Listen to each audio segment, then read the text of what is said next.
যে এই যিখন ইলেকশ্যন কমিশ্যন অফ ইণ্ডিয়াই ফৰ্ম 8 দিছে,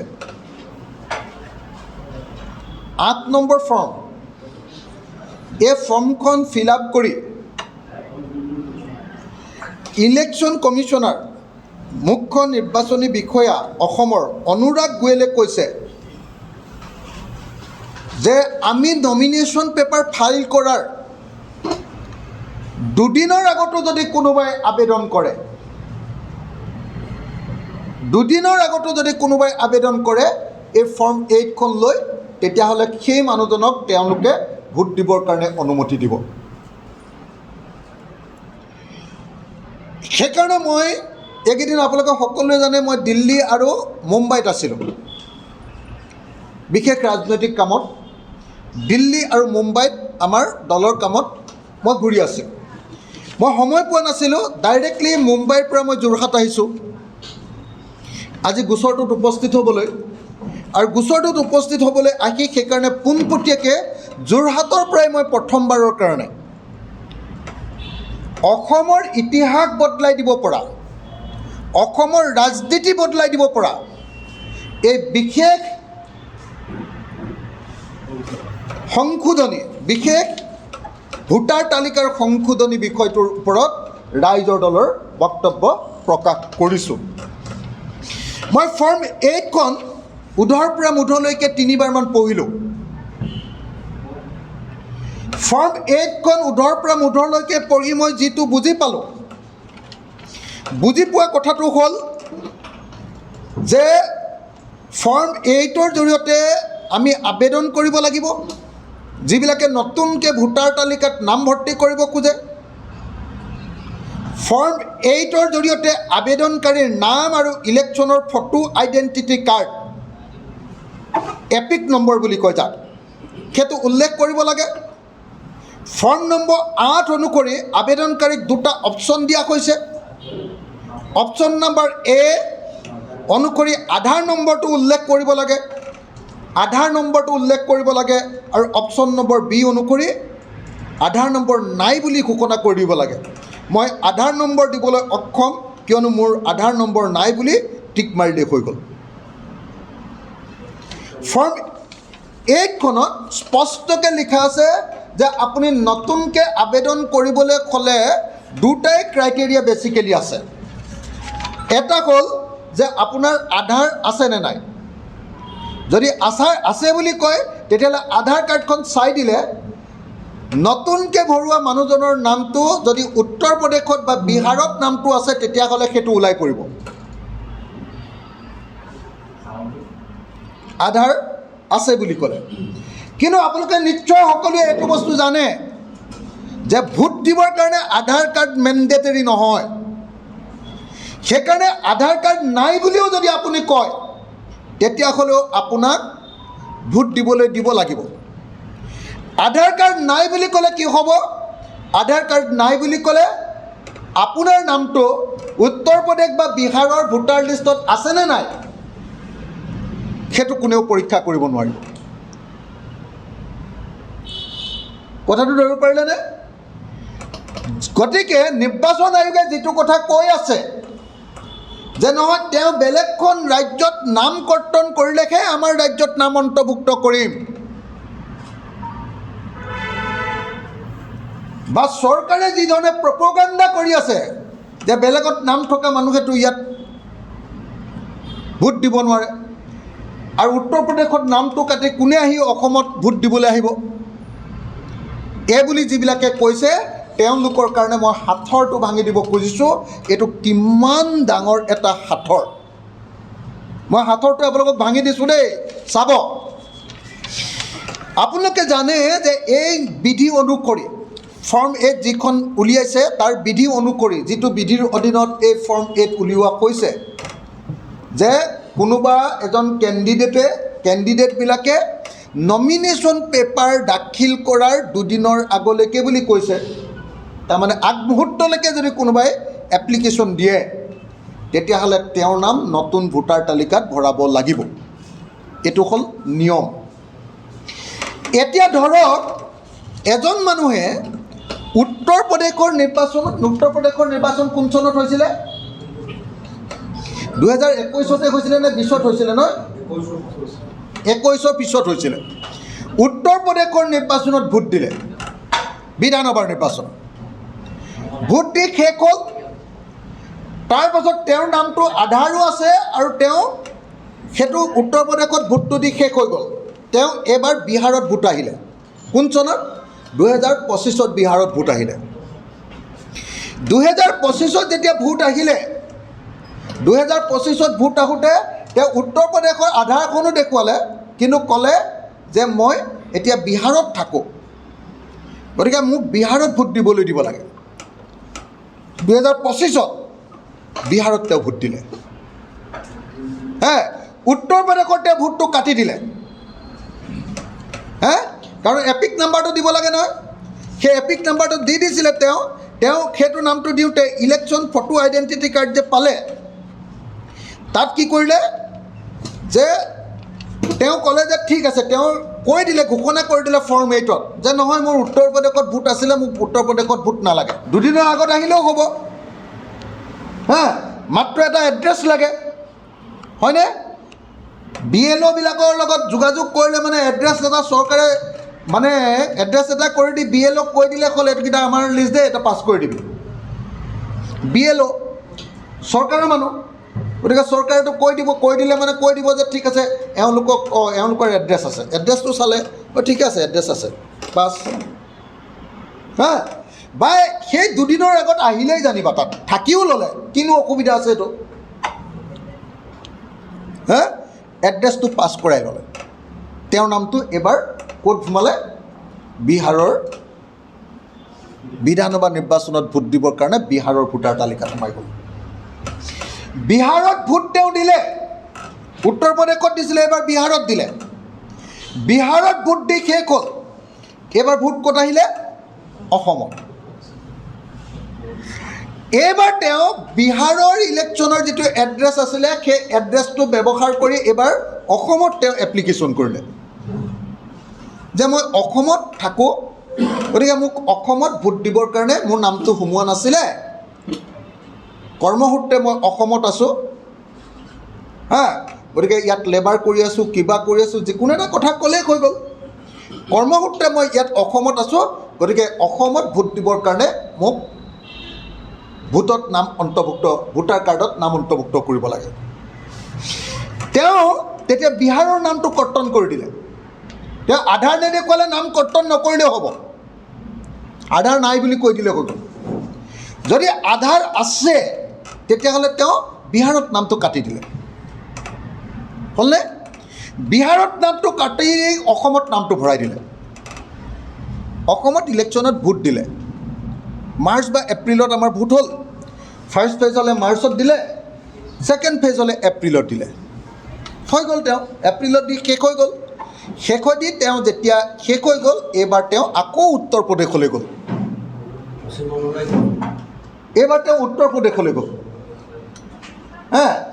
এইবাৰ তেওঁ আকৌ উত্তৰ প্ৰদেশলৈ গৈ কি কৰিলে যে মই অসমত আছিলোঁ, এতিয়া আৰু মোৰ নিজৰ ঘৰলৈ ঘূৰি আহিছোঁ, মোক ভোট দিবলৈ দিব লাগে। আকৌ ইলেকশ্যনৰ আগে উত্তৰ প্ৰদেশত আকৌ নিজৰ নামটো ভৰ্তি কৰিলে। তেওঁ কেইবাৰ ভোট দিলে?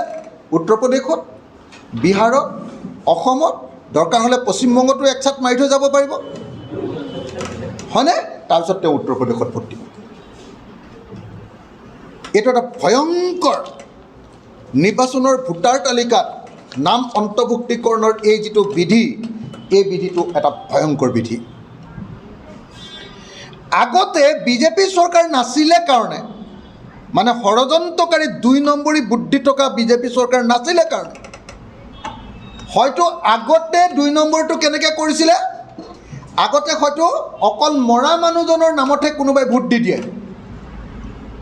এতিয়া মৰা মানুহৰ নামতো ভোট দিব পাৰিব, আৰু লগতে কি কৰিব পাৰিব? উত্তৰ প্ৰদেশৰ পৰা পৰিভ্ৰমী মানুহ আনিব পাৰিব, ত্ৰিপুৰাৰ পৰা শিলচৰলৈ ভোট আনিব পাৰিব, পশ্চিমবংগৰ পৰা ধুবুৰী পৰা আৰম্ভ কৰি এই নামনি অসমৰ গোটেই বাংলা ভাষী কোৱা মানুহবিলাকক আনিব পাৰিব। আৰু আটাইতকৈ উজু হ'ব অসমৰ প্ৰত্যেকখন নগৰত, গাঁৱততো অকণমান মানুহে চিনি পাই যাব, অসমৰ প্ৰত্যেকখন নগৰত এই কাম কৰাটো তেনেই সহজ হ'ব। বেছি কৰিবও নালাগে, মাত্ৰ 5 লাখ ভোটাৰ আনিলে হৈ গ'ল। 5 লাখ ভোটাৰ আনিবৰ কাৰণে 50টা সমষ্টিত 10,000 নতুন ভোটাৰৰ নাম ভৰ্তি কৰি দিলে হৈ গ'ল। গেম চেঞ্জ, গোটেই খেলেই বদলাই দিব পাৰিব, চৰকাৰ গঠন কৰিব পাৰিব। কথাটো বুজিলেনে? 50টা সমষ্টিত যদি 10,000কৈ আনে, 50 × 10,000, 5 লাখ মানুহ। 5 লাখ মানুহ অনাটো এখন চৰকাৰ, কেন্দ্ৰীয় চৰকাৰ আৰু ৰাজ্য চৰকাৰৰ কাৰণে মামুলি কথা। সেইটো আপোনালোকৰ যোৰহাটৰ ৱাৰ্ডবিলাকত দিলেও কোনেও চিনি নাপাব, মোৰ শিৱসাগৰৰ ৱাৰ্ডত দিলেও চিনি নাপাব, মাৰ্ঘেৰিটাৰ ৱাৰ্ডত দিলেও বেংগলী মানুহে আহি দিলেও চিনি নাপাব, বিহাৰী মানুহে আহি দিলেও চিনি নাপাব, উত্তৰ প্ৰদেশৰ মানুহে দিলেও আহি চিনি নাপাব। আৰু এনেকৈ গোটেই নিৰ্বাচনটোত তেওঁলোকে প্ৰায় 20% মান ভোটৰ ইফাল সিফাল কৰি দিব পাৰে। ইফালে মৃত মানুহবিলাকৰ নামত ভোট দিয়াটো আছে, ইফালে ভোট দিবলৈ নহা মানুহবিলাকৰ নামত ভোট দিয়াটো আছে। চাব দেই, মৃত মানুহৰ নামত ভোটটো দিয়াই, ভোট দিবলৈ নহা মানুহবিলাকৰ লিষ্ট বনাই ভোটটো দিয়াই, বাহিৰত থকা মানুহবিলাকক ট্ৰেইন বা এৰোপ্লেনৰ ভাড়া দি আনি ভোটটো দিয়াই, সেইটোতো আছেই। আৰু কি কৰিব পাৰিব? এতিয়া আটাইতকৈ ডাঙৰ কথা, এটা সমষ্টিত নতুনকৈ ভোটাৰ 10,000 যদি ভৰাই দিয়ে, তেতিয়াহ'লে 50টা সমষ্টিত যদি 10,000কৈ ভৰাই মাত্ৰ 5 লাখ ভোটাৰ, আৰু 5 লাখ ভোটাৰে গোটেই অসমত চৰকাৰ বদলাই নিজৰ মতে চৰকাৰ বনাই দিব পাৰিব, ধৰি ৰাখিব পাৰিব, নহ'লে বদলাই দিব পাৰিব। গতিকে আপোনালোকক মই ক'ব খুজিছোঁ যে অন্য কোনো ব্যৱস্থাৰ জৰিয়তে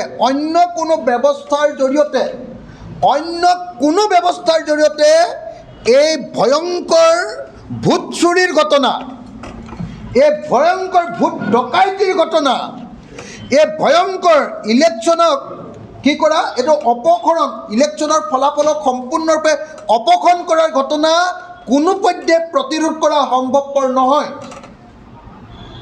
কোনোবাই ক'ব পাৰে যে আমাৰ নিজেৰ BLA যিবিলাক আছে, আমাৰ বুথ লেভেল এজেণ্ট আছে, এজেণ্টবিলাকে সেইটো চাব পাৰিব।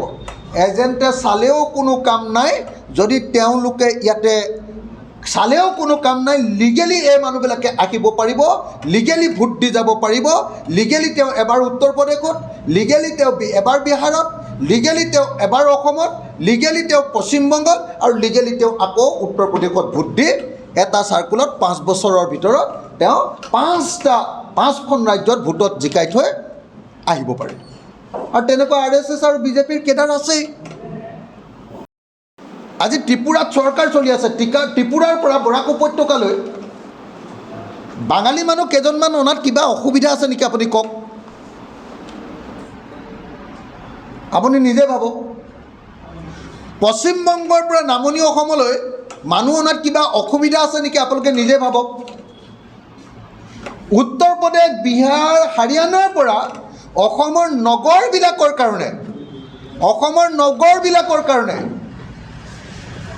উত্তৰ প্ৰদেশ, মধ্যপ্ৰদেশ, বিহাৰ আৰু হাৰিয়ানা, এইকেইখন ৰাজ্যত চৰকাৰ আছে। এইকেইখন ৰাজ্যৰ পৰা 5 লাখ ভোটাৰ অনাটো কিবা অসুবিধা নেকি আপোনালোকে নিজে ভাবক।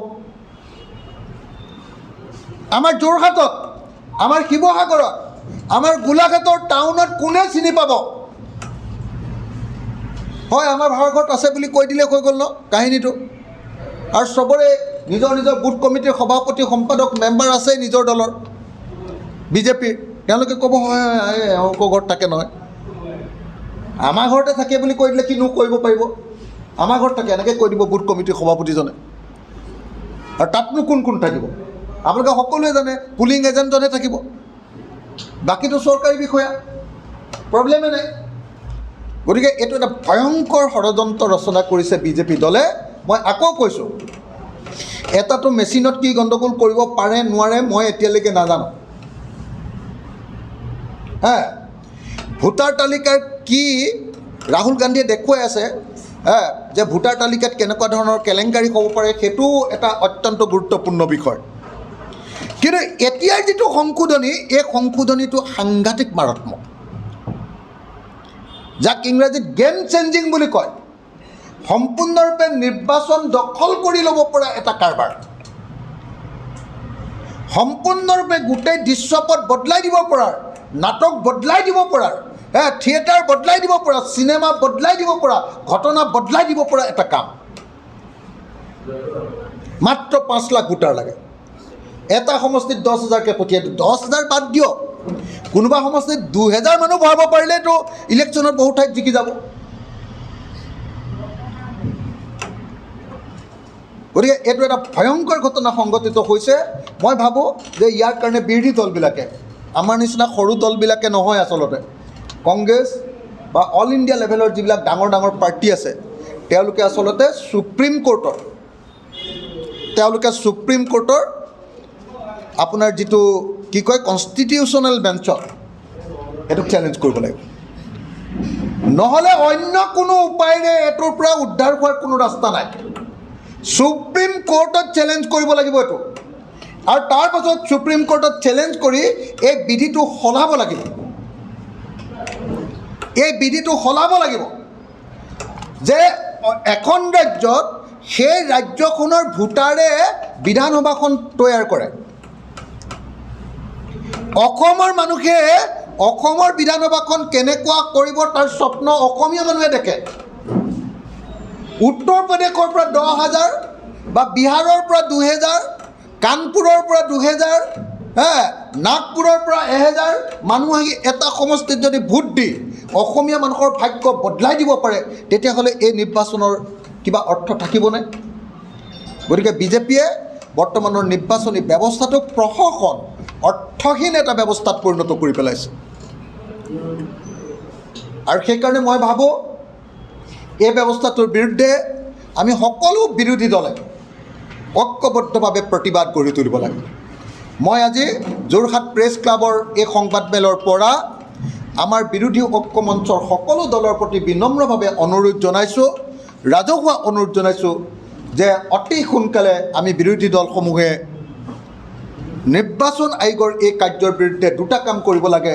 এক, কোৰ্টত আবেদন কৰিব লাগে, সুপ্ৰিম কোৰ্টত।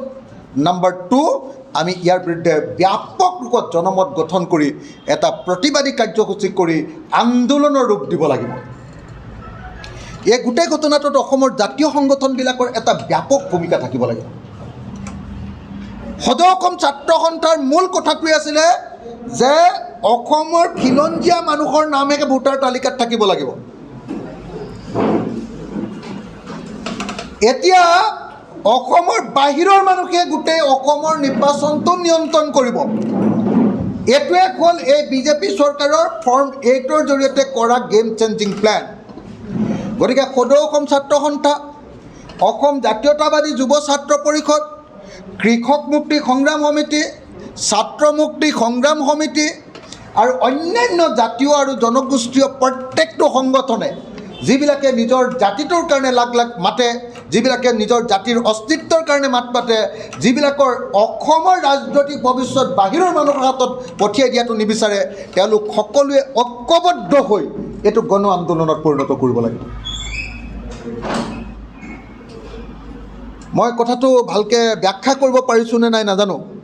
যদি ব্যাখ্যা কৰিব পাৰিছোঁ আৰু যদি বুজিব পৰা হৈছে, তেতিয়াহ'লে মানুহে বুজি পাব যে 2026 চনত ইলেকশ্যন খেলাৰ মাজত নেখেলা আৰু নেখেলাৰ মাজত কোনো ডিফাৰেঞ্চেই নাই, যদি সেই এই ফৰ্ম 8 অনুসৰি এনেকৈ নতুনকৈ ভোটাৰে আহি নামটো ভৰাই দিব পাৰে।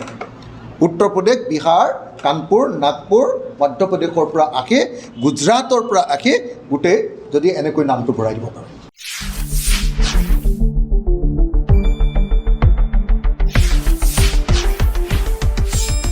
শুদ্ধ আৰু বিস্তৃত বাতৰিৰ বাবে চাই থাকক নিউজ ডেস্ক ৰিপৰ্ট।